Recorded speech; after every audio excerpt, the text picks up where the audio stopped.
Hello everyone, welcome to Score Plus. This is Shailendra Pandey, your physics educator. प्यारे बच्चों, हम लोगों ने पिछली क्लास में स्टार्ट किया था क्लास 10th का आपका चैप्टर इलेक्ट्रिसिटी, और इलेक्ट्रिसिटी के लेक्चर नंबर 2 में अब हम लोग आ गए हैं।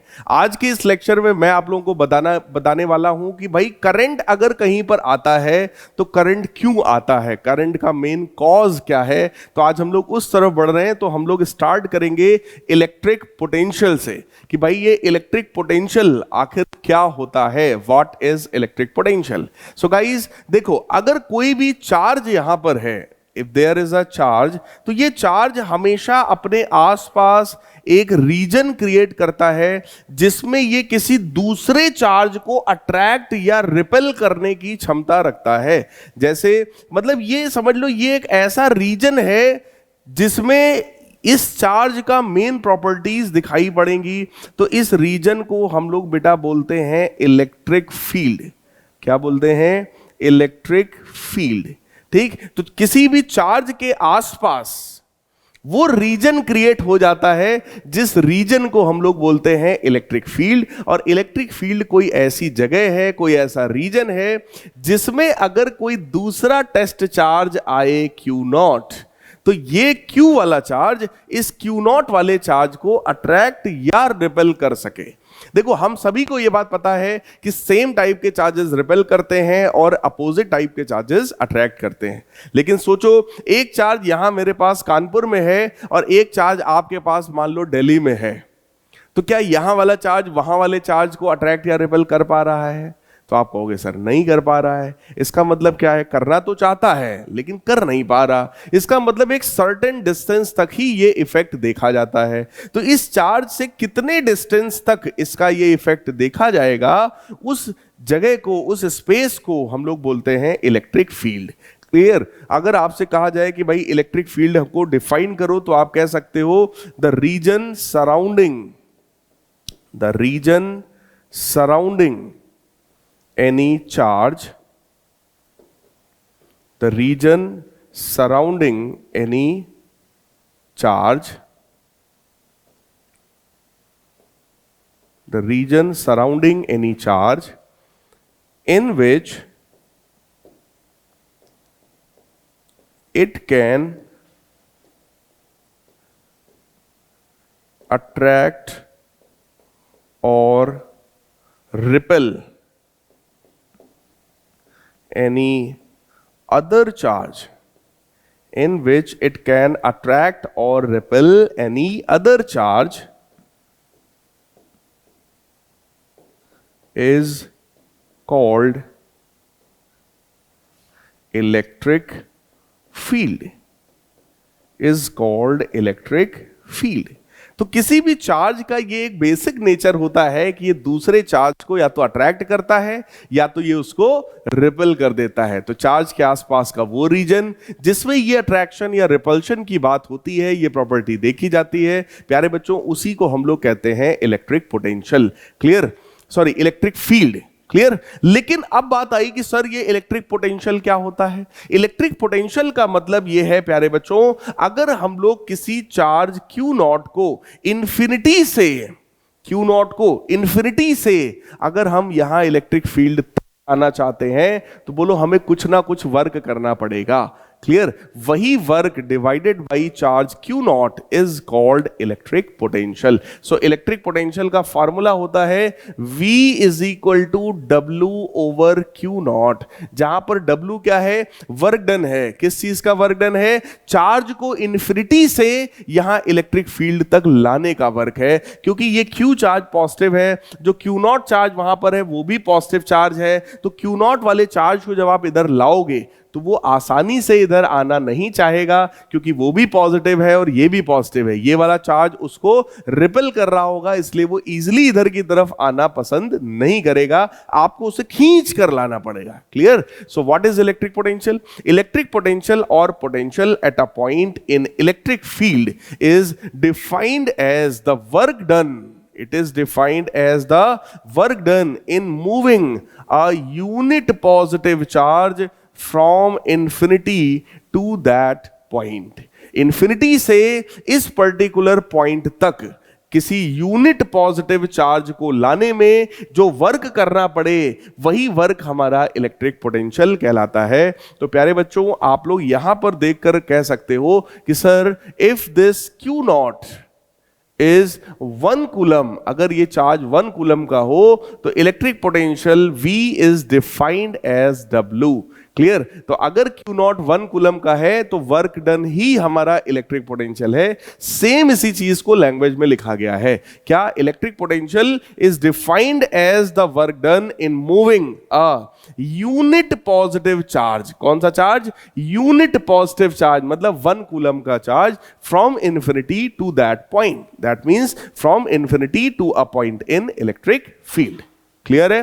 मैं फिर से आपको देखो इसको समराइज कर रहा हूं, इसको मैं बता रहा हूं कि अगर एक चार्ज आपके पास है, मान लो इस तरीके का, ये Q चार्ज है, तो इस Q चार्ज के आसपास इसका अपना इलेक्ट्रिक फील्ड होगा और आप दूसरे चार्ज को लेकर आना चाहते हो कहां से? इन्फिनिटी से। ये कोई दूसरा चार्ज है इन्फिनिटी से। अगर ये चार्ज 1 कूलम का पॉजिटिव चार्ज है तो उसको वहां से यहां इलेक्ट्रिक फील्ड के किसी भी एक पॉइंट तक लाने में जो वर्क करना पड़ता है वही उस पॉइंट P का इलेक्ट्रिक पोटेंशियल कहलाता है। क्लियर है? आई थिंक आपको समझ में आया होगा। डेफिनेशन बहुत ही इंपॉर्टेंट है, बहुत ज्यादा पूछा जाता है कि भाई इलेक्ट्रिक पोटेंशियल क्या होता है। ठीक है? तो इलेक्ट्रिक पोटेंशियल आप लिख सकते हो work done in bringing a unit positive charge from infinity to a point in electric field is called electric potential.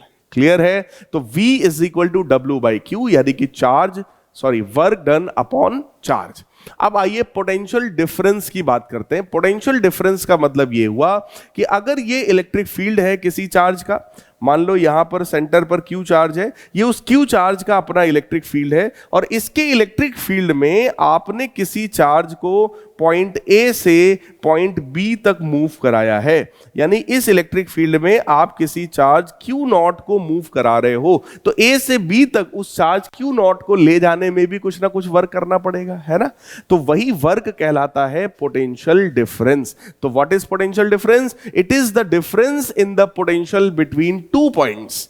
2 points का अपना जो पोटेंशियल होगा, भाई इसका पोटेंशियल होगा VA और इसका पोटेंशियल होगा VB। क्लियर? इन्हीं दोनों के पोटेंशियल्स का जो डिफरेंस है उसी को हम लोग बोलते हैं पोटेंशियल डिफरेंस। तो पोटेंशियल डिफरेंस का मतलब हो गया यहां पर VA माइनस VB। क्लियर? इसको दूसरी लैंग्वेज में भी आप लिख सकते हो। क्या लिख सकते हो? Work done in moving a unit positive charge from one point of the electric field to the same point to another point of the same electric field. Clear? हम लोग क्या इसको लिख सकते हैं? We can write here work done in moving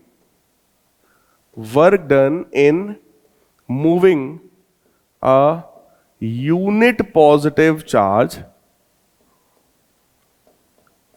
Work done in moving a unit positive charge from one point of electric field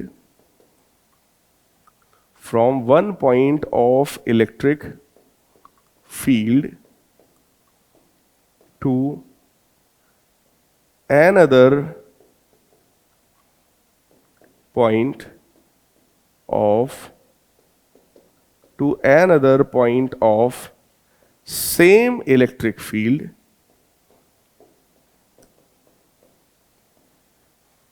is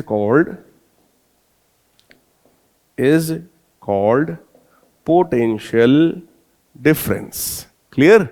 Potential difference क्या होता है? It is the work done in moving a unit positive charge from one point of the electric field to another point of the same electric field is called potential difference. ठीक? तो एक ये भी definition है, short में ये भी लिखा हुआ है, the difference in the potentials between the 2 points is called potential difference. Clear? Potential difference जो होता है इसको डेल्टा V से हम लोग डिनोट करते हैं और potential difference delta V is equal to work done upon the quantity of the charge moved. Clear, आप उसको ए से बी तक ले जाने में जितना वर्क करते हो, so it is W A B divided by the charge which is moved. तो कौन सा चार्ज मूव किया है भाई? क्यू नॉट वाला चार्ज मूव किया है। इलेक्ट्रिक फील्ड किसका था? किसी दूसरे चार्ज क्यू का अपना इलेक्ट्रिक फील्ड था।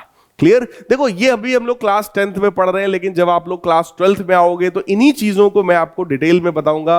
वहां पर आपको ये भी बताया जाएगा कि भाई इलेक्ट्रिक पोटेंशियल का और भी क्या फॉर्मूला हो सकता है।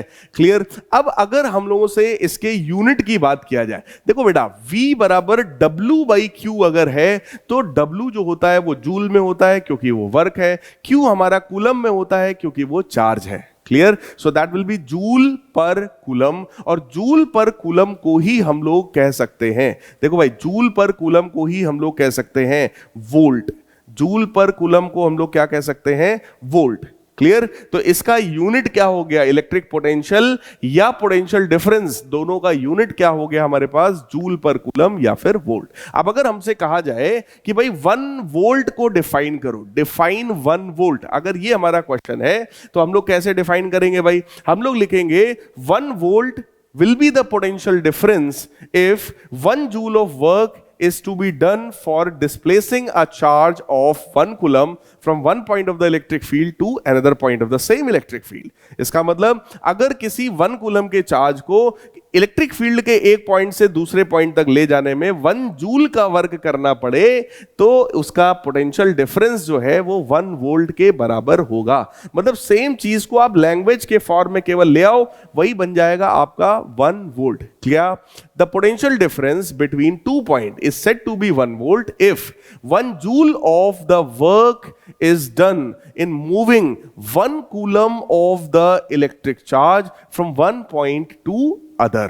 एक पॉइंट से दूसरे पॉइंट तक प्यारे बच्चों 1 कूलम के चार्ज को ले जाने में जो वर्क हमें करना पड़े अगर वो 1 जूल का हो तो उन दोनों पॉइंट्स के बीच का पोटेंशियल डिफरेंस 1 वोल्ट के बराबर होता है। सेम डेफिनेशन आप लोग नोट कर लो, 1 वोल्ट जो होता है दैट इज 1 जूल पर कूलम, या इसको आप इस तरीके से भी लिख सकते हो।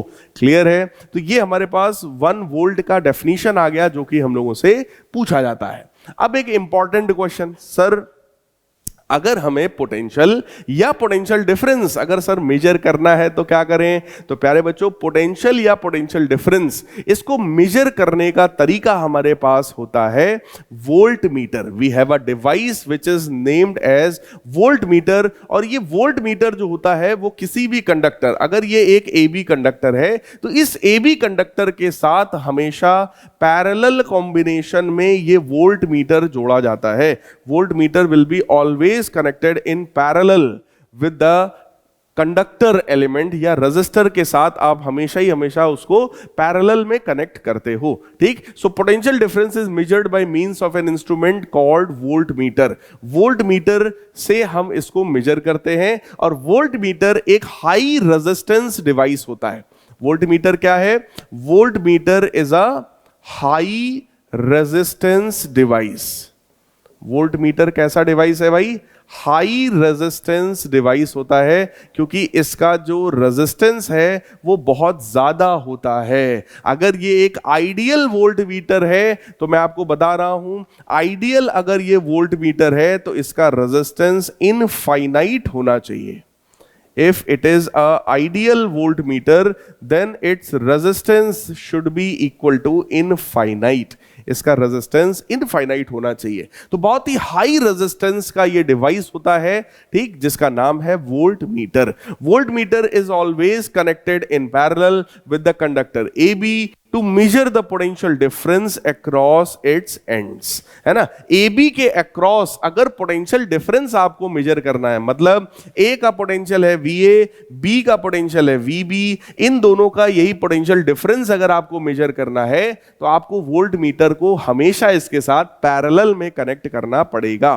ठीक, volt meter has a high resistance, so it takes a negligible amount of current from the circuit। होगा क्या? क्योंकि इसका रेजिस्टेंस बहुत ज्यादा है। देखो, रेजिस्टेंस का मतलब होता है करंट के रास्ते में रुकावट, मतलब obstacles in the path of current is called resistance. Clear? और अगर इसका रेजिस्टेंस बहुत ज्यादा है, अब इमेजिन करो जरा, अगर सर्किट में आई करंट आ रहा था, अब गैल्वेनोमीटर या इस वोल्ट मीटर, गैल्वेनोमीटर तो जाने दो अभी आपको नहीं पता, लेकिन वोल्ट मीटर आपने पढ़ा है, अगर इस वोल्ट मीटर में जाने वाले करंट की हम लोग बात करें तो that current will be very very small.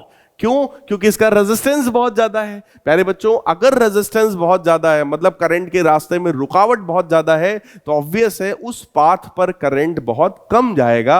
तो इसमें करंट बहुत ही कम जाएगा, जबकि मैक्सिमम करंट यहां पर जाएगा। ठीक है? सोचो, आई करंट आ रहा था, आई वी इधर चला गया, तो इधर कितना जाएगा? आई माइनस आई वी, तो बचा हुआ सारा का सारा करंट इधर की तरफ जाएगा।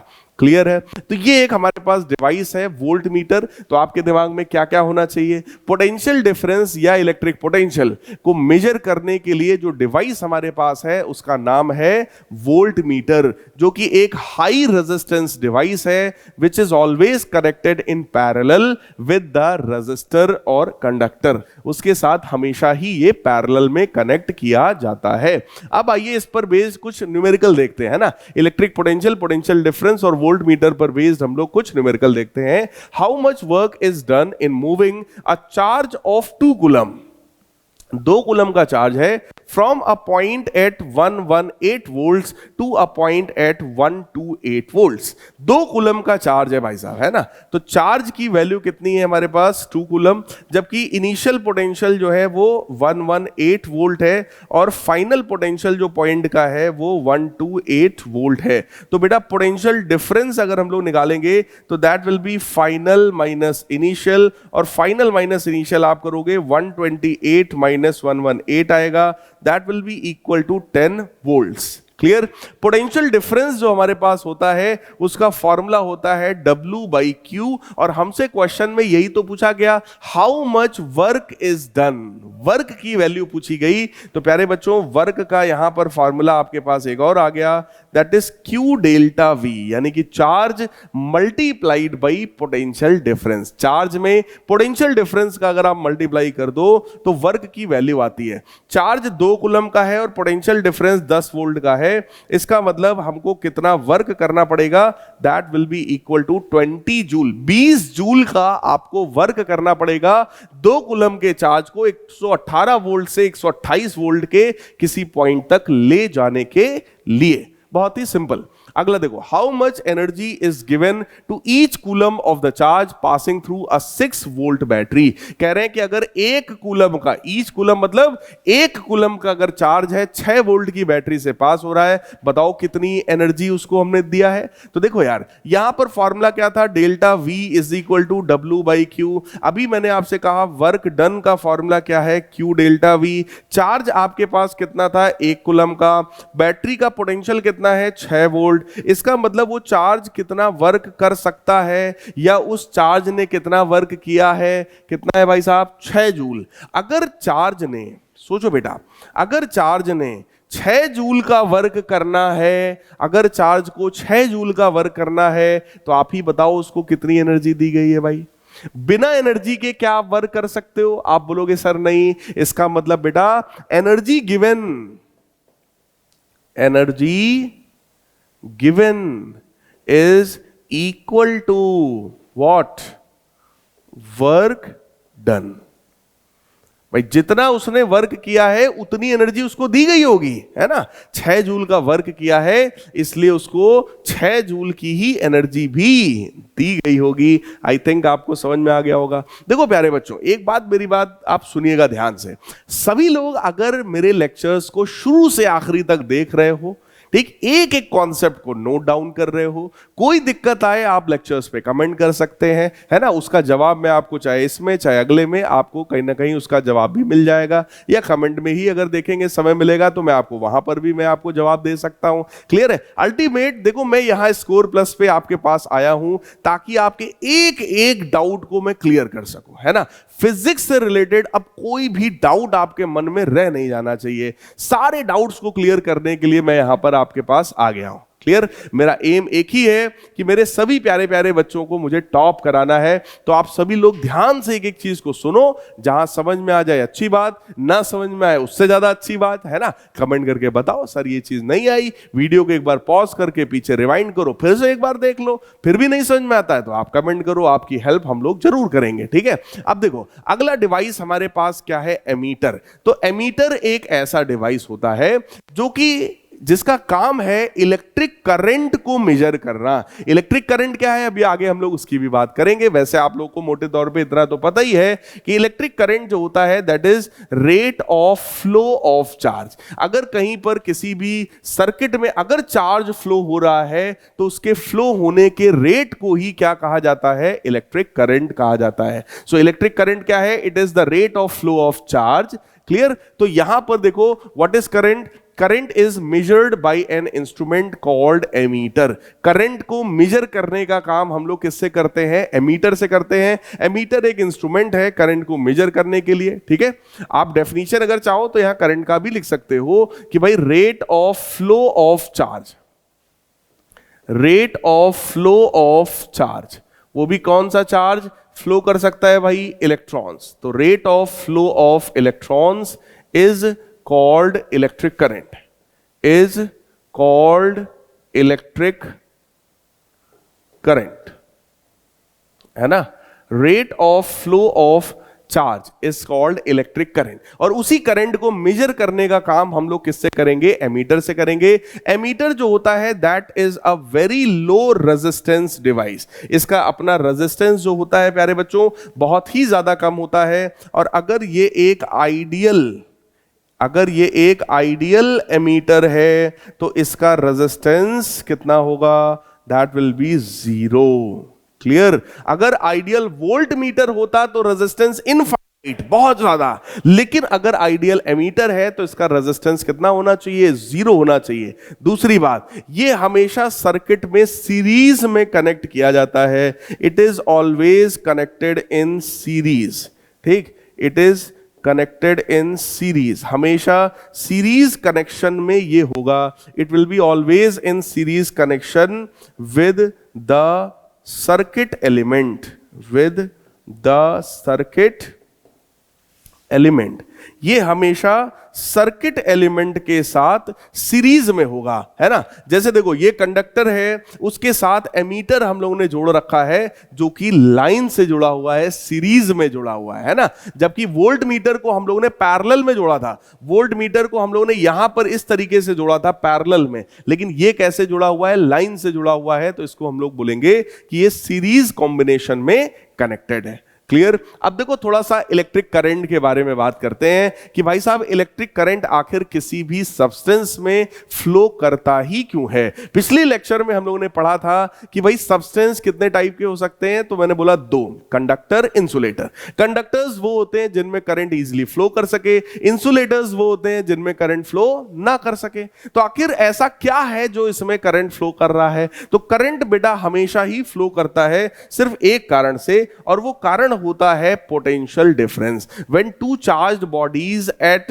Different potentials are connected by a metal wire. अगर दो ऑब्जेक्ट्स हैं, मान लो ये ए है, ये वाली एक बॉडी है कंडक्टर, ये बी है, अगर दोनों का पोटेंशियल डिफरेंस है, इसका पोटेंशियल VA है, इसका पोटेंशियल VB है, अगर दोनों के पोटेंशियल में कुछ डिफरेंस है तो ऑब्वियस है हाई पोटेंशियल वाले से लो पोटेंशियल वाले की तरफ चार्ज फ्लो कर जाएगा।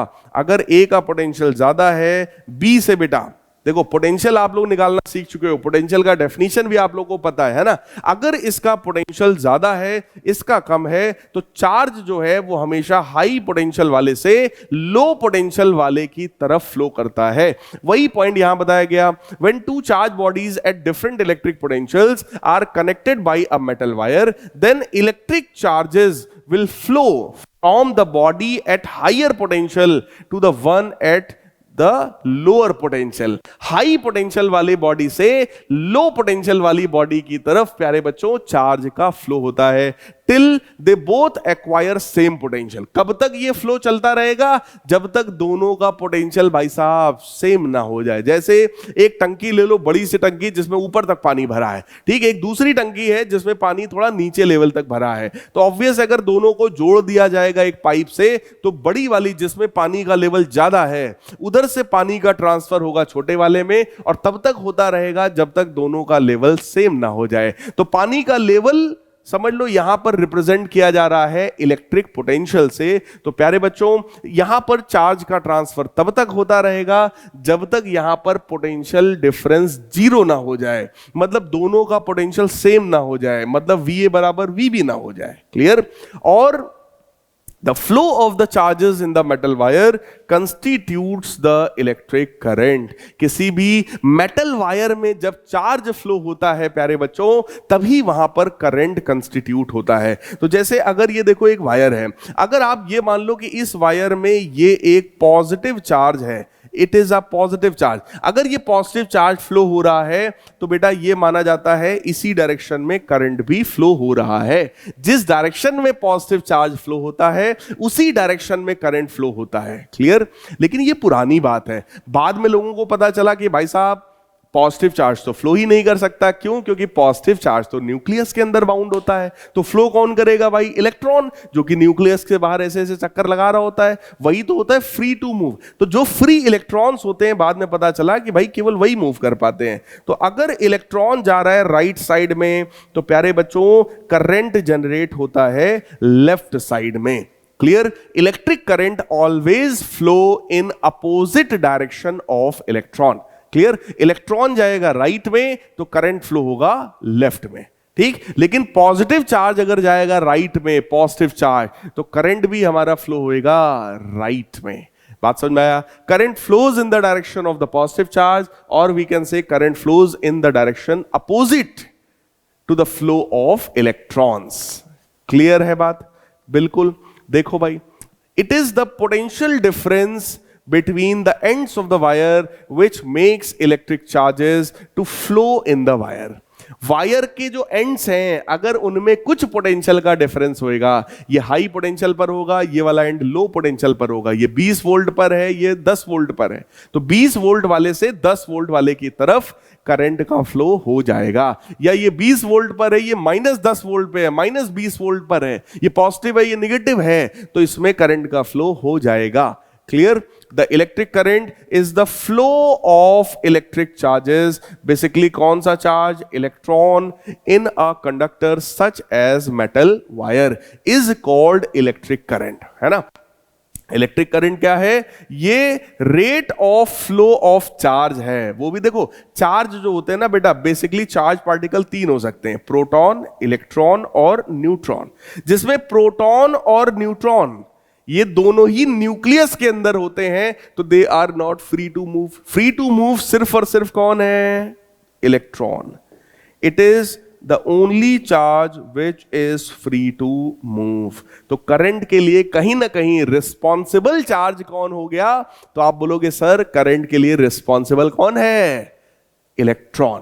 Clear? So what is current? Current is equal to charge upon time, यानी कि rate of flow of charge. So Q/T is called electric current. ठीक, अब आ जाओ करंट के यूनिट की बात करते हैं भाई साहब। देखो Q/T कहने का मतलब क्या है, इसका यूनिट क्या होगा? आप बोलोगे सर चार्ज होएगा कूलम में, टाइम होएगा सेकंड में, तो coulomb per second. Coulomb per second को ही प्यारे बच्चों एम्पियर भी कहा जाता है, क्योंकि देखो यहां पर करंट था हमारा charge upon time, so that was coulomb per second. Coulomb per second is also named as ampere.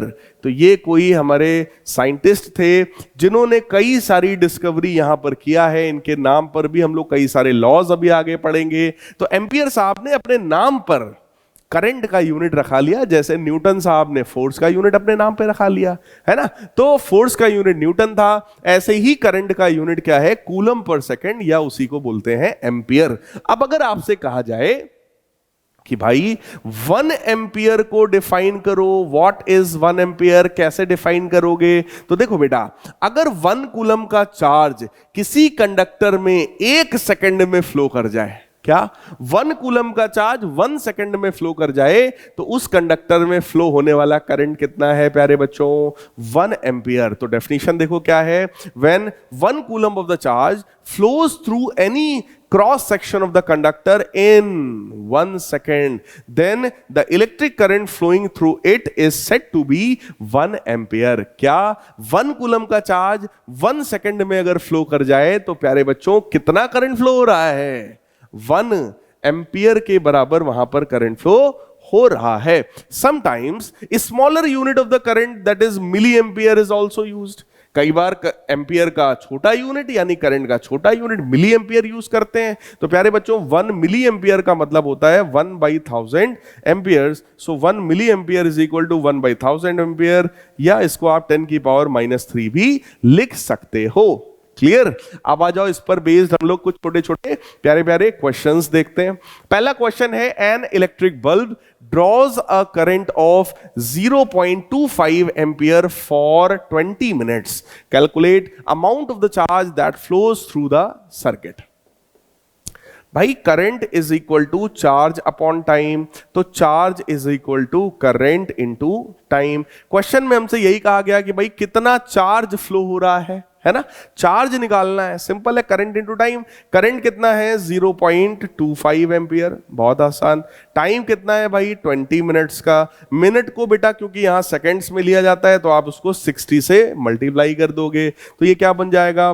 This will become 0.25 multiplied by 1200, तो ये आपका बन जाएगा 300 कूलम। चार्ज की वैल्यू कितनी आ गई भाई? 300 कूलम। 300 कूलम का चार्ज इतने टाइम में फ्लो कर जाएगा। बहुत सिंपल, एकदम फार्मूला बेस्ड क्वेश्चन है ना। अब आ जाओ देखते हैं जरा, फ्लो ऑफ इलेक्ट्रिक करंट, है ना। अगर चार्ज पॉजिटिव चार्ज राइट जा रहा है तो करंट भी राइट में जा रहा है, निगेटिव चार्ज लेफ्ट में जा रहा है तो भी करंट राइट में जा रहा है, क्योंकि निगेटिव के अपोजिट फ्लो करता है ना। अब मैटर ये है कि सर आखिर चार्ज फ्लो कर क्यों रहा है, या अगर किसी सर्किट में सर मैं चार्ज को कंटिन्यूअसली फ्लो करा रहा हूं या मैं कराना चाहता हूं तो कैसे चार्ज फ्लो होएगा? तो बेटा फिर कॉन्सेप्ट पे आओ, चार्ज फ्लो होता ही क्यों है? जब दो पॉइंट्स के बीच में पोटेंशियल का डिफरेंस हो। तो आप क्या करोगे? आप वायर के एक एंड पर हाई पोटेंशियल क्रिएट करो, दूसरे एंड पर लो पोटेंशियल क्रिएट करो। अगर पोटेंशियल में कुछ डिफरेंस होएगा, ये 20 वोल्ट है, ये 15 वोल्ट है, तो करंट फ्लो होगा। ठीक, ये 20 वोल्ट है, ये 5 वोल्ट है, तो और ज्यादा करंट फ्लो होगा। जितना ज्यादा पोटेंशियल डिफरेंस आप क्रिएट करोगे प्यारे बच्चों, करंट उतना ही ज्यादा फ्लो होगा। सो देखो, flow of electric current, the simplest way to maintain is potential difference between the two ends of a conductor. Simplest way हमें क्या है? पोटेंशियल डिफरेंस मेंटेन करना। और पोटेंशियल डिफरेंस मेंटेन करने का काम कौन करता है? कोई भी सेल या बैटरी। ठीक, देखो सेल क्या है मैं उसकी बात आपसे करता हूं। कोई भी जो सेल होता है, आप सबने इस तरीके का सेल देखा होगा, पेंसिल सेल होता है ना, सबके घर में लगा होगा। एसी के रिमोट में, टीवी के रिमोट में एक तरफ प्लस एक तरफ माइनस, है ना। इस तरीके से थोड़ा सा इससे बाहर निकला होता है, हल्का सा इस तरीके से एक तरफ से, है ना। और इसमें एक तरफ थोड़ा सा ऐसे गड्ढा होता है, आप लोगों ने देखा होगा यार। इस तरह का पेंसिल सेल होता है जो टीवी रिमोट में, एसी के रिमोट में, किसी भी रिमोट में इस तरीके का ये सेल अप्लाई किया जाता है। ठीक, किसी भी सेल में बेटा हमेशा दो टर्मिनल्स होते हैं, तो इसको रिप्रेजेंट करने का तरीका ऐसा होता है। ये बड़ा वाला यानी कि ये पॉजिटिव और छोटा वाला इस तरीके से निगेटिव, एक तरफ प्लस और एक तरफ माइनस। तो ये देखो इस तरीके का ये एक सेल यहां पर बना हुआ है, 1.5 वोल्ट का सेल है, इधर प्लस है और इधर माइनस है। ठीक, इस तरीके से सेल दिखाते हैं। अब बात आई सर ये बैटरी क्या है? तो प्यारे बच्चों, combination of cell is called battery. What is battery? तो battery is simply defined as combination of cell, cells का कॉम्बिनेशन। जैसे देखो, ये देखो 3 सेल्स देख लो, 3 सेल लगातार मैंने जोड़ दिए। ठीक, एक का निगेटिव दूसरे का पॉजिटिव, फिर निगेटिव फिर दूसरे का पॉजिटिव, ऐसे हमने जोड़ दिया। ठीक, जैसे ही आप इसको जोड़ते चले जाओगे तो ये बन जाएगा बैटरी। जैसे अगर आप लोगों ने टॉर्च देखा हो, आज के 5-10 साल पहले जो टॉर्च बेसिकली यूज होते थे वो इतने बड़े टॉर्च होते थे और उसमें लाइन से 3 सेल लगते थे। ठीक, तो वो क्या है, एक सेल के पीछे दूसरा सेल, उसके पीछे तीसरा सेल, तो वो कॉम्बिनेशन ऑफ सेल क्या कहलाता है, बैटरी कहलाता है। तो वो बैटरी हो गया। फिलहाल आप समझ लो, अगर आपको कंटिन्यूअसली करंट फ्लो कराना है, चार्ज फ्लो कराना है प्यारे बच्चों, तो उसका तरीका एक ही है, आप उसमें क्या जोड़ देंगे, कोई भी सेल या कोई भी battery. So the simplest way to maintain a potential difference between the two ends of a conductor is to get a continuous flow of current, is to connect the conductor between the terminals of a cell or battery। आप क्या करो, आप इस bulb को अगर continuous आप इसमें current flow कराना चाहते हो तो पोटेंशियल डिफरेंस मेंटेन करना पड़ेगा, और वो मेंटेन करने का काम कौन करेगा, सेल, क्योंकि उसका एक सिरा पॉजिटिव है और इसका दूसरा सिरा हमेशा नेगेटिव होता है। इसकी वजह से ये पोटेंशियल डिफरेंस यहां पर क्रिएट कर देगा। क्लियर? तो देखो, अ सेल और battery can make electrons move and electric current flow. कोई भी सेल या बैटरी क्या करता है, इलेक्ट्रॉन्स को मूव कराता है ड्यू टू पोटेंशियल डिफरेंस। अब देखो, इलेक्ट्रॉन की बात कर लो भाई, इलेक्ट्रॉन जो होता है ये हमेशा लो पोटेंशियल से, ध्यान से सुनना बेटा, इलेक्ट्रॉन हमेशा लो पोटेंशियल से हाई पोटेंशियल की तरफ भागता है। इलेक्ट्रॉन हमेशा लो पोटेंशियल से हाई पोटेंशियल की तरफ भागता है। आप कहोगे सर अभी थोड़ी देर पहले तो आप कह रहे थे कि चार्ज जो होता है वो हाई पोटेंशियल से लो की तरफ जाता है। बेटा वहां इलेक्ट्रॉन की बात नहीं थी, वहां चार्ज की बात थी। कौन सा चार्ज था भाई साहब? पॉजिटिव चार्ज था। पॉजिटिव चार्ज हमेशा हाई से लो की तरफ जाएगा, लेकिन नेगेटिव चार्ज हमेशा लो से हाई की तरफ जाएगा। क्लियर? तो पॉजिटिव हाई से लो पोटेंशियल पर जाता है, जबकि इलेक्ट्रॉन यानी कि नेगेटिव लो पोटेंशियल से हाई पोटेंशियल पर जाता है। So a continuous conducting path consisting of wires and other resistances like electric bulb and a switch between the terminals of the cell or battery along which electric current flows is called a circuit। ठीक, तो एक question आता है कि भाई electric circuit क्या होता है, तो आप वहां लिख सकते हो a closed end continuous path followed by the electric current is called electric circuit.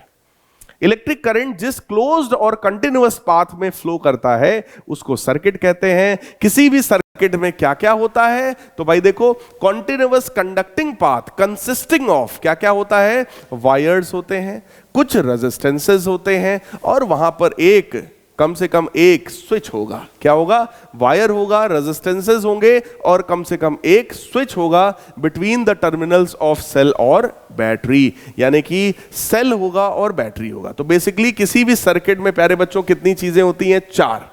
क्या क्या? वायर जोड़ने के लिए, रेजिस्टेंस यानी कि वो डिवाइस भाई जिसमें आप करंट फ्लो कराना चाहते हो। जैसे मान लो बल्ब है, आपको बल्ब को ग्लो कराना है, तो वो बल्ब एक रेजिस्टेंस की तरह बिहेव करता है। एक स्विच होगा ऑन ऑफ करने के लिए, एक सेल या बैटरी होगा कांस्टेंट पोटेंशियल डिफरेंस को मेंटेन करने के लिए प्यारे बच्चों, तो उसी को हम लोग कहेंगे इलेक्ट्रिक सर्किट। एक बात ये ध्यान रखना, किसी भी इलेक्ट्रिक सर्किट में 2 तरह के एलिमेंट्स होते हैं। सबसे पहला बेटा एलिमेंट है एक्टिव एलिमेंट, और दूसरे टाइप का एलिमेंट होता है पैसिव एलिमेंट। पहला कौन सा है? Active element. और दूसरे एलिमेंट्स कौन से हो सकते हैं? Passive elements. एक्टिव एलिमेंट्स वो होते हैं जो कि एनर्जी के सोर्स हैं, which are source of energy, जबकि पैसिव एलिमेंट्स वो होते हैं which are consumers of energy. एक वो होंगे जो एनर्जी को सप्लाई करेंगे, और प्यारे बच्चों दूसरे वो होंगे जो एनर्जी को कंज्यूम करेंगे। क्लियर? सो अब देखो यहां पर हमने क्या किया, एक बल्ब है जो हमें ग्लो कराना था, उसको हमने क्या किया, एक सेल से जोड़ा।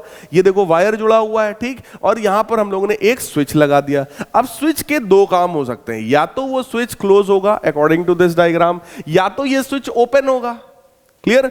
अगर ये स्विच क्लोज है, स्विच क्लोज होने का मतलब क्या है कि सर्किट हमारा पूरी तरीके से कंप्लीट है, मतलब ये दबा हुआ है। जब ये दबा होगा तो ये पॉइंट इसके साथ कांटेक्ट में आएगा, तो ये जो वायर है ये सब कनेक्शन उनका बन जाएगा, ये वायर्स आपस में सब कनेक्टेड हो जाएंगे। तो होगा क्या, यहां पर देखो पॉजिटिव है, इधर से करंट निकलेगा, इससे होते हुए इसमें होते हुए ऐसे देखो पूरा बल्ब से होते हुए वापस निगेटिव में आ जाएगा। क्लियर? या इलेक्ट्रॉन का देख लो भाई, निगेटिव से इलेक्ट्रॉन निकलेंगे, इधर से बल्ब से होते हुए, इधर से होते हुए इससे वापस पॉजिटिव में आ जाएगा। अगर एक क्लोज्ड और कॉन्टिन्यूअस पाथ मिल गया तो भाई साहब इलेक्ट्रॉन्स का फ्लो हो गया, इलेक्ट्रॉन का फ्लो हो गया तो करंट भी वहां पर फ्लो हो गया। इसका मतलब क्या हुआ प्यारे बच्चों, when the switch is closed the circuit is completed and current flows in it. अब इसमें करंट फ्लो होगा, और अगर करंट फ्लो होगा तो ये जो बल्ब हमारा है ये लाइट अप हो जाएगा, बल्ब हमारा ग्लो करने लगेगा और ये हमको रोशनी देना स्टार्ट कर देगा। ठीक? लेकिन अगर हम लोग यही स्विच ओपन कर दें, स्विच ओपन कर दें, स्विच ओपन करने से देखो क्या होगा, कनेक्शन टूट गया। चेक कर लो, देखो भाई गैप दिख रहा है ना दोनों के बीच में, कनेक्शन टूट गया। कनेक्शन टूट गया तो देखो पॉजिटिव से बस खाली यहीं तक जुड़ा है और ये पूरा जो है निगेटिव में जुड़ा है। अब कनेक्शन जो है वो टूट गया। अगर कनेक्शन टूट गया, if the circuit is broken, there will be no current flowing in it and the bulb will stop glowing. जो बल्ब हमारा ग्लो कर रहा था, चमक रहा था, चमचमा रहा था, अब वो बंद हो गया, अब वो ग्लो करना उसने बंद कर दिया है।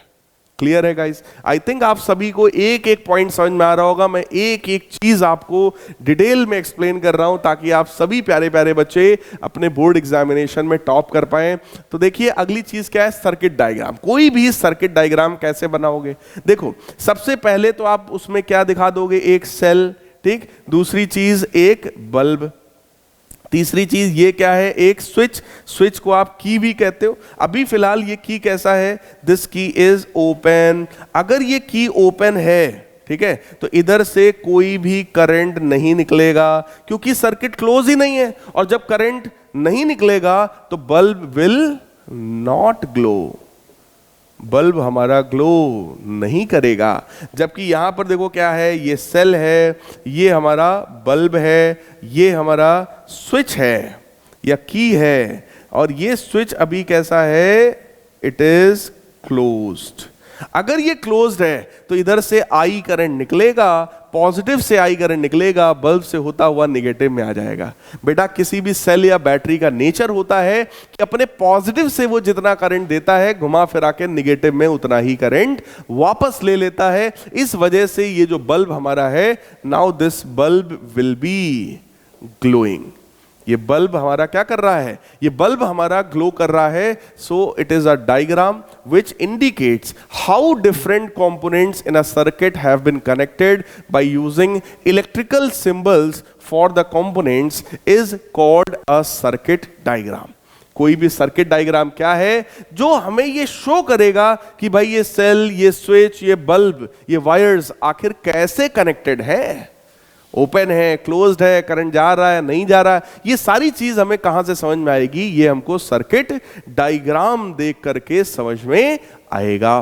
क्लियर है? तो किसी भी सर्किट डायग्राम का मैंने एक एग्जांपल दिया है। कई बार आप लोगों से कहा जाता है what is circuit diagram and draw a circuit diagram which is consisting of this this and this element. आपको कुछ एलिमेंट्स बता देंगे, कहेंगे इनको मिला करके एक सर्किट डायग्राम बनाओ। तो प्यारे बच्चों सर्किट डायग्राम को जरा ध्यान से देखो। An electric circuit consisting of a cell, a register, an ammeter and a volt meter and a switch और प्लग, ये सब चीजों को हमने यहां पर दिखाया है। देखो क्या क्या है, एक सेल है तो देखिए एक सेल है, रजिस्टर लगा हुआ है तो ये देखिए रजिस्टर लगा हुआ है, एक एमीटर है, ये देखिए एमीटर लगा हुआ है, वोल्ट मीटर है, देखो वोल्ट मीटर लगा हुआ है, ठीक, एक स्विच लगा हुआ है तो ये देखो एक स्विच लगा हुआ है, और वायर्स हैं, ठीक, ये कनेक्टिंग वायर है। अब ध्यान से एक एक चीज को समझो, सबका क्या क्या काम है मैं सब कुछ बता रहा हूं आपको, ठीक है।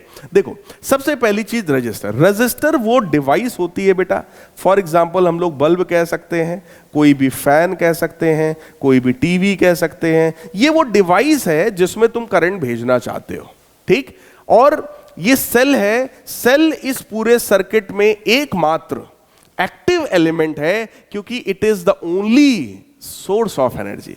यही एक है जो यहां पर एनर्जी का सोर्स है, और कोई भी यहां पर एनर्जी का सोर्स प्यारे बच्चों नहीं है, ये एनर्जी सप्लाई कर रहा है।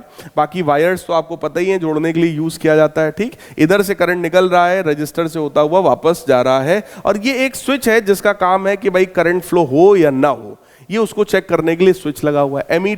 एमीटर को हमेशा सीरीज में लगाया जाता है ताकि ये करंट को मेजर कर सके, है ना। आप पढ़ चुके हो, लो रेजिस्टेंस डिवाइस होता है। वोल्ट मीटर को हमेशा पैरेलल में लगाया जाता है ताकि ये पोटेंशियल को मेजर कर सके, और ये भी आपको पता है कि ये एक हाई रेजिस्टेंस डिवाइस होता है। तो इस तरीके से देखो, इसको सीरीज में जोड़ा, उसको पैरेलल में जोड़ा, ये रजिस्टर है, ये स्विच है, और ये एक सेल है। ये एक कंप्लीट सर्किट का डायग्राम है, आप लोग इसको बनाकर देख लो। इस तरह का आपसे क्वेश्चन एक पूछा जा सकता है कि भाई एक सर्किट डायग्राम हमको आप बना करके दिखाइए। अब आइए कुछ एक दो और छोटे छोटे क्वेश्चंस देख लेते हैं। Which of the following equation shows correct relationship between the electrical units. देखो इधर एम्पियर है, कूलम है और सेकंड है। तो एम्पियर करंट होता है, ठीक, कूलम चार्ज का है, और टाइम का सेकंड है। तो हम लोग का सही रिलेशन क्या है, ampere is equal to coulomb upon second. तो चांस की बात है, ये जो पहला वाला रिलेशन है ये हमारा सही है, जबकि ये रिलेशन गलत है। इसमें क्या लिखा है, 1 coulomb is equal to 1 ampere per second, गलत है। अगर ये मल्टीप्लाई में होता, एम्पियर इनटू सेकंड होता तो सही होता, लेकिन ये अभी फिलहाल ये गलत है। अगला क्वेश्चन देखो, कह रहे 20 coulomb of the charge passes through a point in a circuit in 1 second. What is the current flowing? बहुत ही सिंपल है भाई, current is equal to charge upon time है। चार्ज हमारा बेटा है 20 कूलम, टाइम है 1 सेकेंड का, तो करंट की वैल्यू कितनी हो गई, 20 कूलम पर सेकेंड, जिसको प्यारे बच्चों हम लोग 20 एम्पियर भी कह सकते हैं। अगला देखो, कह रहे current of 4 ampere flows around the circuit in 10 second. 4 ampere का करंट है, 10 सेकंड में फ्लो हो रहा है। How much charge flows past a point in the circuit in this time. तो भाई जो चार्ज होता है that is current into time. Current है हमारा 4 एम्पियर का और टाइम है हमारा 10 सेकंड का, तो चार्ज कितना हो गया हमारा 40 कूलम का। सिंपल, एकदम फार्मूला बेस्ड क्वेश्चन है, इसमें कुछ भी कठिन नहीं है। What is the current in the circuit if the charge passing each point 20 coulomb in 40 second. Simple भाई, current is equal to charge upon time, तो चार्ज है 20 कूलम, टाइम है 40 सेकंड, तो ये हो गया 1/2 एम्पियर, यानी कि 0.5 एम्पियर के बराबर। अब हमसे कह रहे हैं What do following symbol mean in a circuit diagram? ये आपके लिए इंपॉर्टेंट क्वेश्चन है कि किसी भी सर्किट डायग्राम में ये जो चीजें आपके सामने दिख रही हैं ये क्या रिप्रेजेंट कर रही हैं। देखो बेटा, ये क्या है, ये तो ऑब्वियस है, it is a closed switch, it represents a closed switch.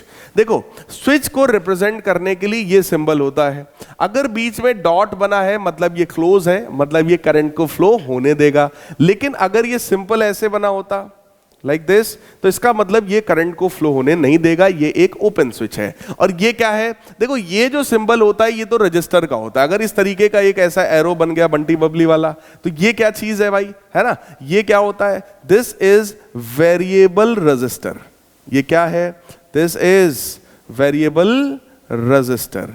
ये एक ऐसा रजिस्टर है जिसकी वैल्यू को चेंज किया जा सकता है ना। अगर इस तरीके का एक एरो बना दिया जाए, ऐसे देखो, पहले आपने ऐसे ऐसे रेजिस्टेंस दिखाया और एक इस तरीके का एरो दिखा दिया, इसका मतलब क्या है, ये एक वेरिएबल रेजिस्टेंस हो गया, वेरिएबल रजिस्टर हो गया, ठीक। Why should the resistance of ammeter be very small. कह रहे हैं कि एमीटर का रेजिस्टेंस बहुत कम क्यों होना चाहिए, तो सीधा आंसर है because it is connected, because it is connected in series. क्योंकि ये सीरीज में कनेक्टेड होता है इसलिए इसका जो रेजिस्टेंस है वो बहुत कम होना चाहिए। क्योंकि अगर इसका रेजिस्टेंस बहुत ज्यादा होगा तो फिर ये करंट को फ्लो ही नहीं होने देगा, और अगर करंट फ्लो ही नहीं होगा तो फिर ये मेजर क्या करेगा भाई साहब। वोल्ट मीटर का कह रहे हैं कि रेजिस्टेंस बहुत ज्यादा होगा, क्यों, because it is connected in parallel combination, because it is connected in parallel combination. Parallel में कनेक्ट होता है इस वजह से। आप कहोगे क्यों सर? देखो बेटा, इसका काम है पोटेंशियल डिफरेंस को मेजर करना, ना कि करंट को मेजर करना।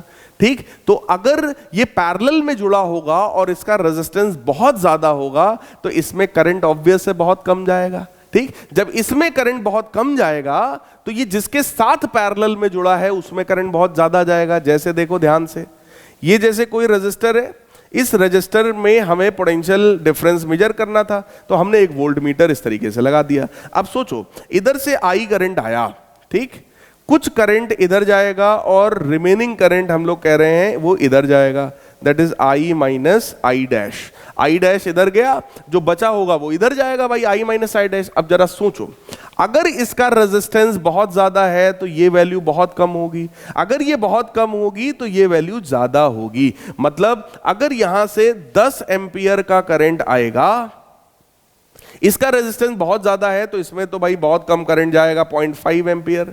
तो मैक्सिमम करंट 9.5 एंपियर किस में जाएगा? रेजिस्टेंस में। जब इसमें मैक्सिमम करंट जाएगा तभी इसके क्रॉस पोटेंशियल डिफरेंस आएगा और तभी हम उसको मेजर कर पाएंगे। बात समझ में आई? तो कहने का मतलब क्या है, वोल्ट मीटर का रेजिस्टेंस बहुत ज्यादा क्यों होता है? क्योंकि हमें इसको पैरेलल में कनेक्ट करना है। देखो बाकी अभी जब आप लोग क्लास 12th में आओगे तो मैं इसी चीज का आपको एक्सप्लेनेशन कुछ अलग तरीके से भी दूंगा, क्योंकि दोनों को बनाने का जो तरीका है वो अलग होता है इस वजह से। ठीक, अब आओ, कह रहे draw circuit symbols for fix resistance. तो अगर कोई एक फिक्स रेजिस्टेंस है तो उसको दिखाने का तरीका ये होता है सिंपल। वेरिएबल रेजिस्टेंस है प्यारे बच्चों, तो आप इस तरीके से पहले रेजिस्टेंस दिखाओगे और उसमें इस तरीके का एरो दिखा दोगे तो वेरिएबल रेजिस्टेंस हो गया। कोई एक सेल दिखाना है तो ये देखो, एक बड़ा और एक छोटा, एक प्लस हो गया एक माइनस हो गया। बैटरी ऑफ 3 सेल्स दिखाना है तो आपको इस तरीके के 3 सेल्स ऐसे कनेक्ट करने पड़ेंगे। देखो इधर प्लस इधर माइनस, ये कॉम्बिनेशन ऑफ सेल हो गया जिसको बैटरी कहते हैं। ओपन स्विच है तो आपको ऐसे दिखा दोगे, क्लोज्ड स्विच है तो आप इसके बीच में एक डॉट बना दोगे, है ना।